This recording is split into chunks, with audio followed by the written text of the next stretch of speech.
Muy buen día, chicos. Arrancamos una nueva semana de trabajo y como siempre aquí en Inversión y Futuro hacemos las diferentes proyecciones de nuestros diferentes instrumentos financieros para ver cuál es la dirección que posiblemente tomen en el transcurso de estos días.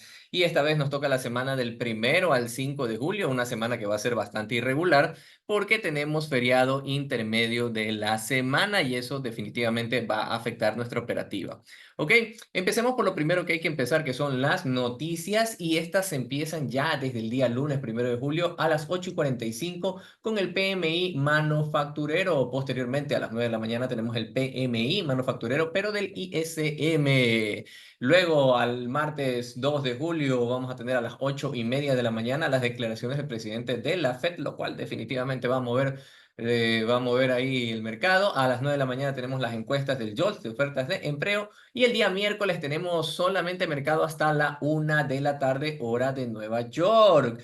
Pero en la mañana vamos a tener noticias muy cargadas, como el cambio de empleo no agrícola a las 7:30, eso es a las 7:15, a las 7:30 las nuevas peticiones por subsidios de desempleo, a las 8:45 el PMI de servicios, a las 9 de la mañana el PMI no manufacturero del ISM, a las 9:30 de la mañana los inventarios del crudo y a la 1 de la tarde las minutas del FOMC, que ya con esto prácticamente el mercado cerraría, haciendo la pausa con respecto al feriado del jueves 4 de julio, donde el mercado va a estar completamente cerrado. Es día de la independencia, el Independence Day de nuestros amigos de Estados Unidos, así que no va a haber mercado. El día miércoles va a ser un día muy movido. Hay que tener mucha precaución desde el día miércoles porque ya el 4 de julio, mercado cerrado, pues puede haber muchos movimientos y mucha volatilidad en esos días. Y al final, el día viernes 5 de julio, volvemos a arrancar a las 7:30 de la mañana con los ingresos promedio por hora por trabajador, así también las nóminas no agrícolas y las tasas de desempleo. O sea, vamos a tener noticias bastante fuertes el día viernes, finalizando a las 10 de la mañana con el informe de política monetaria.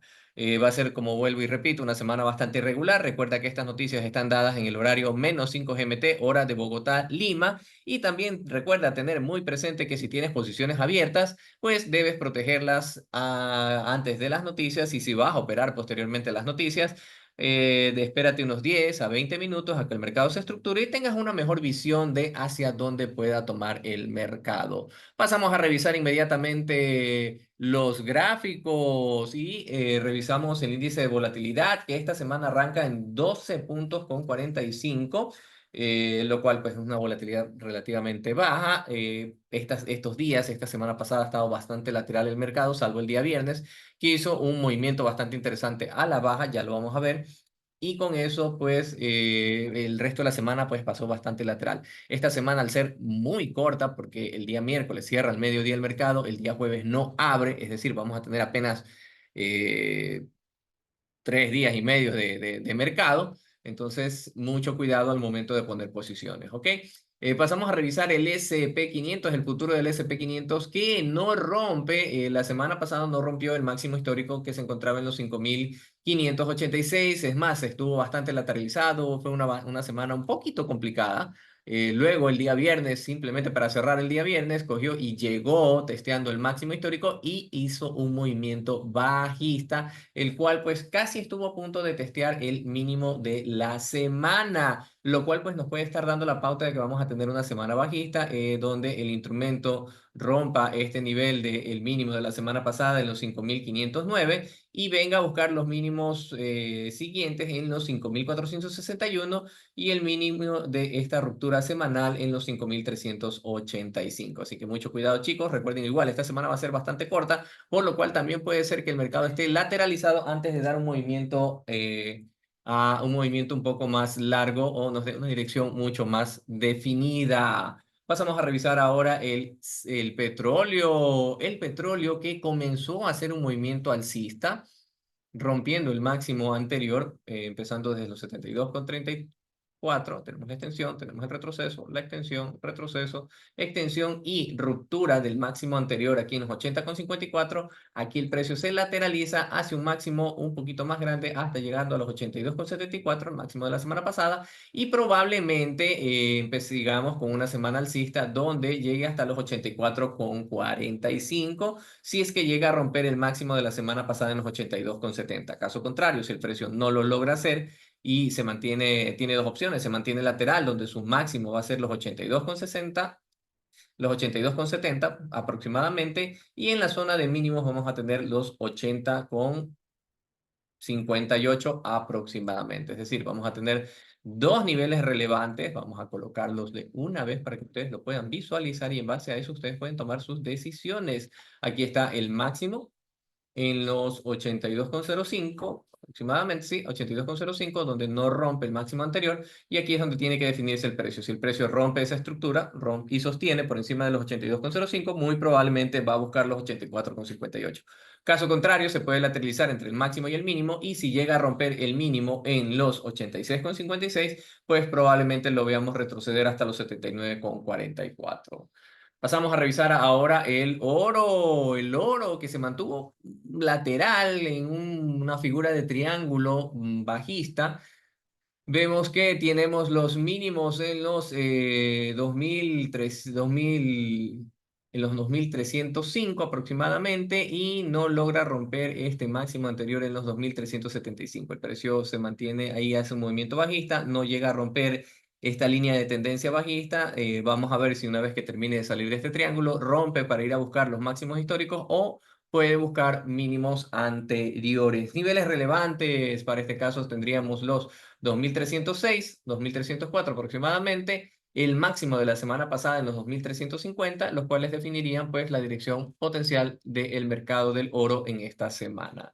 Y seguimos revisando ahora el euro dólar, que se mantuvo bajista, buscando la zona del mínimo anterior en el dólar 0,6577, y más bien esta semana arranca por encima de este nivel relevante, el dólar 0,7169, buscando probablemente este máximo en el dólar 0,7610. Tenemos nuestro máximo y nuestro mínimo para esta semana: el máximo en el dólar 0,7610, que ya lo había mencionado, y en este caso el mínimo de la ruptura en el dólar 0,7187 aproximadamente en esta zona, y dependiendo de cuál de los dos niveles rompa, pues potencialmente puede buscar el máximo anterior, este nivel de ruptura en el dólar 0,7884, o si rompe hacia abajo, pues podría buscar la zona de mínimos entre el dólar 0,665 y el dólar 0,6551. Y por último, vamos a revisar ahora el Bitcoin, que no logra romper el mínimo anterior en los 59,091. Más bien se mantuvo lateral el Bitcoin, pero sigue con una tendencia bajista. Si nosotros lo vemos desde el máximo anterior, tenemos la extensión, retroceso, extensión, retroceso, extensión, retroceso, extensión, pequeño retroceso, extensión, y lo que estaría haciendo el Bitcoin es un retroceso a la zona de los 63,370 aproximadamente, y este nivel es el que definitivamente debería definir si el instrumento continúa con el movimiento alcista, ya de que lo pueda romper, y si lo llega a sostener, continuaría pues con el movimiento al alza buscando los máximos anteriores. Caso contrario, de no lograrlo y mantenerse por debajo de los 63,320, el precio podría venir a buscar el mínimo anterior y buscar mínimos anteriores, donde podría buscar otra vez los 59,100, y de llegar a romper ese nivel, los 53,109 sería el siguiente nivel, el cual buscaría el Bitcoin, que es este nivel de ruptura, e incluso podría llegar hasta los 50,000 y 49,000 dólares, ya que aquí el precio acumuló, y podría ser un nivel interesante para volver a tomar posiciones en un precio un poco más bajo. Ok, chicos, con eso pues terminamos nuestro análisis y nuestras proyecciones para esta semana. Si tú tienes alguna observación, quieres compartirnos algo, déjalo acá abajo en los comentarios. Nos gustaría mucho leerte. Y recuerda regalarnos esa manito arriba y suscribirte al canal. Es totalmente gratis y con eso nos motivas muchísimo a seguir adelante en este proyecto y seguir compartiendo información con la comunidad. Sin más que decirte que debes estar muy atento a las noticias, debes confirmar siempre tus entradas. Nos vemos más tarde en el mercado. Que tengas una excelente y productiva semana. ¡Chao!